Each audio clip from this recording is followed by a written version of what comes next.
What's up? What's up, everybody? We got Oh, yes. a couple of minutes real quick.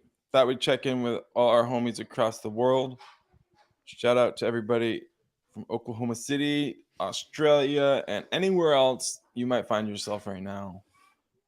What's up, Dave? How you doing, man? Pretty good, man. Just appreciative of all of our listeners out there. I know it's been a couple days since we've been on, but both Mark and I have been busy with work, and I've been dealing with sick kids and sick wife, which has COVID yet again. So she tracks COVID like, well, we can't say that. So, We won't. anyways, hope everybody's doing well.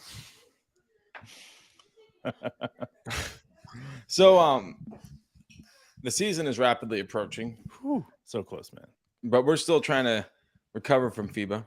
I'm pretty much recovered, but I got up at like around 5 today, and it wasn't a problem. So I'm back, bitches. I hope you guys are ready for it. But what do we expect, bro?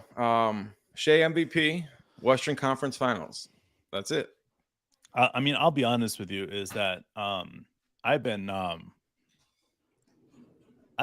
asking everybody via email, professionals and ESPN and stuff like that, to give Oklahoma City Thunder some more love.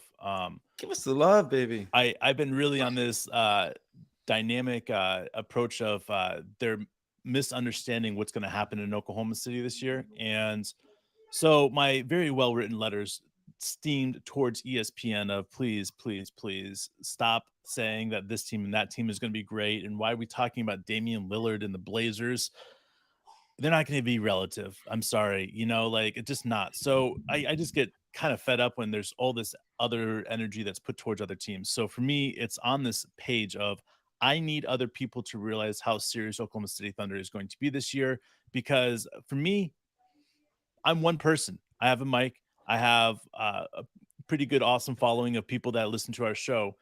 But the reality of it is trying to convince anybody else that Oklahoma City Thunder is real right now is a losing a mindset because nobody thinks that Oklahoma City Thunder is going to be real right now. I mean, there's one or two professionals that I guarantee you will be like, okay, they're going to be all right. But we're the front runners, guys. Like, if you believe it, like with us, and you've been on this road with us, then you're right there, and you guys believe it with us, saying that this team is going to be special. Because, I mean, you could take Shea's stats from last year, you could take J Dubs, you could take Josh Giddies and Dortz, and all of them are going to get better. And I think that if you add in Chet, then we add in more points. So again, when last year I said this team could be 10, 15 points better than this team we had last year, like, and everybody laughed at me and said that's an enormous number. Like, there's no way that team could average almost 120 something points a game. But I think we could. I think this team could average 120 something points a game, and it's going to be scary. Historic, baby. I think we could be a historically good offense. You look at where Shea was and the fact that the rest of the team wasn't quite really where they needed to be last year, but taking a step forward over the summer, we've seen some real progress. I had a dream last night, Dave. Please tell me. Tell me. Poku comes in the game. First time on the court. Dude, why do we have dreams about Poku? Dude, and it's like, I wonder, the first thought was, I wonder if he's going to make an impact. Like, or how long it will take to make an impact. I wonder what level he's at. And so they drive right at Poku, right? And he looks like old Poku, like they're going to score on him. And he takes contact. And then all of a sudden he extends and he blocks the shot. And it was like, oh shit. It took him one play to make an impact. Like, that's what I think, like, a lot of these guys are at. And a lot of that comes down to, I think, the way that Coach Dagnall put the minutes for the players throughout the year. Like, the year prior, if you were young, you were going to play. This last year, it wasn't like that. And every player had to be ready to go from the second they stepped on the court or they were coming out of the game. And that was frustrating for certain players. They didn't handle that as well as when they knew they were going to play every night no matter what. But Poku, watch out for Poku. Kenny, watch out for Kenny. These guys are impact players. They're ready to go and they're healthy. Man, I want to talk about a few different lineups. The 5 lineups that I'm really excited about. It's simple this. It's changing one player out. You ready for this? One player is going to be changed on that starting lineup, and you're going to see Jay Will go in. Right? So you got your starting lineup. You see Jay Will go in. All Here right. comes Jay Will. The next lineup I want to talk about is when Poku goes in. Right. Poku goes in. He becomes a shot blocker next to Chet. Right. They do great things. You have Jay Will taking charges next to Chet. Different dynamics, different aspects to bring to them. Too cool. Then you bring in Tuku. Then you bring in Kenny Hustle. Balls to the wall. Everything's hustle. Everything gets intense. Everything brings up a notch, right?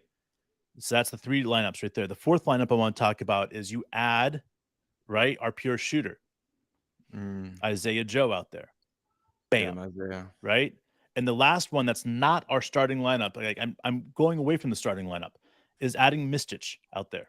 All right? Like, here's the thing about that, all right? 5 lineups, 5 different players there, and they're all coming off the bench. And I think if you look at it as Coach D and the way that he coaches and the way that he understands the game, right?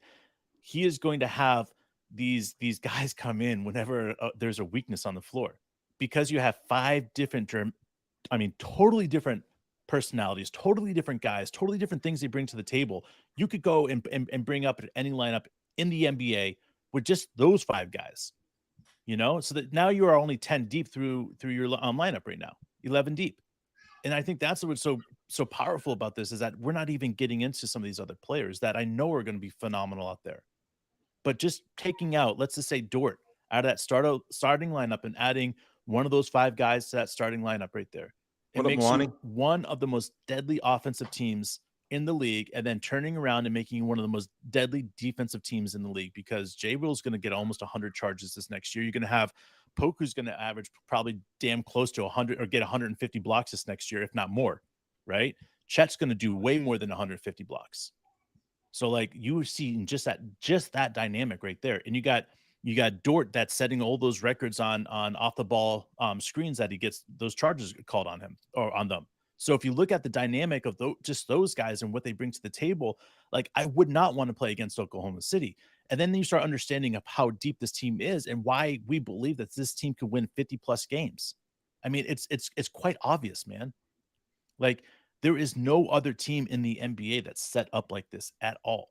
There is no other team in the NBA that has the player depth that we have, that has the starting ability to be able to say, we're taking one player out and we're going to add a shooter. And now we're one of the best shooters, because we have on the floor at one time, we could have Jay Will, which I think is a 40% shooter from 3. I think you have Isaiah Joe, 40+% shooter from 3. I think J-Dub, 40+ shooter from 3. I think Josh Giddey gets there, right? I think Chet gets there. Okay. Like this team is designed, and we all know Shea can shoot 40% from 3. He's done it in past seasons. This team is designed, right, to have these guys spread out completely on the floor. We saw it in FIBA. It was the outline of what's happening with this Oklahoma City Thunder team. You spread out. You let Shea get to the hole and you see if you can get open shot. If you don't get an open shot, you pass the ball around to see if you can get an open drive. Getting an open drive allows you to find a guy that has an open shot. We could do that all day in 25 seconds, 24 seconds, just all day. Like go to the hole, pass, boom, wide open shot for Jay Will, 3, wide open shot for Isaiah Joe, wide open shot for J-Dub, wide open shot for Shea. Like they can't guard all of our guys, especially when they're double downing on Shea. It's over, man. Over.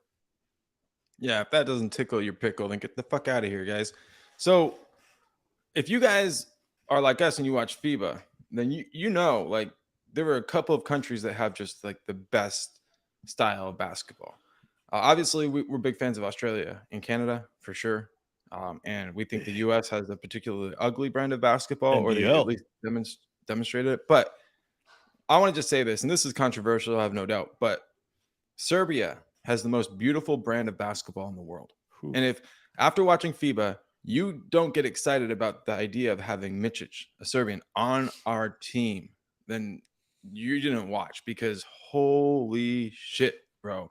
His level of game, I assume because of the highlights I watched, and plus what Serbia does when the ball moves, it snaps from side to side. The ball finds shooters and everybody's a threat. Like sign me up, dude. That shit was like crack. Absolutely. I mean, that's what I guess. What up, Eclipse? it's hard not Eclipse. It's hard not to get excited about this team. Like Mark and I have been watching this team. Like I think in the last 5 years, Mark and I probably missed 6 games total, 7 games total. In the last 3 years, I think we've probably missed 3 games. Like we literally breathe Oklahoma City Thunder. Like we could do an NBA podcast, and we've tried before, but we get like bored. Talk about the We Thunder get the whole so time. fucking bored because all we want to do is talk about the Oklahoma City Thunder. And like that's where that's at. Like to me, like there's just no doubt about it that when it's coming to this team, like we've been waiting for this moment, since KD left. I'm sorry, we've been waiting for this moment since KD left, and now that it's here, like it's hard not to get excited. It's hard not to get amped up. It's hard not to start feeling feelings that you haven't felt in 13 years. Like Mhm. it's hard, like like literally Hey, it's fucking hard. it's very hard. Hey, and like Eclipse, I mean, sorry, like Mwani said, the off season is going to be over in a week. It's on, baby. It's here, baby. Buckle up, bitches. It's here. Catch you guys on the flip side.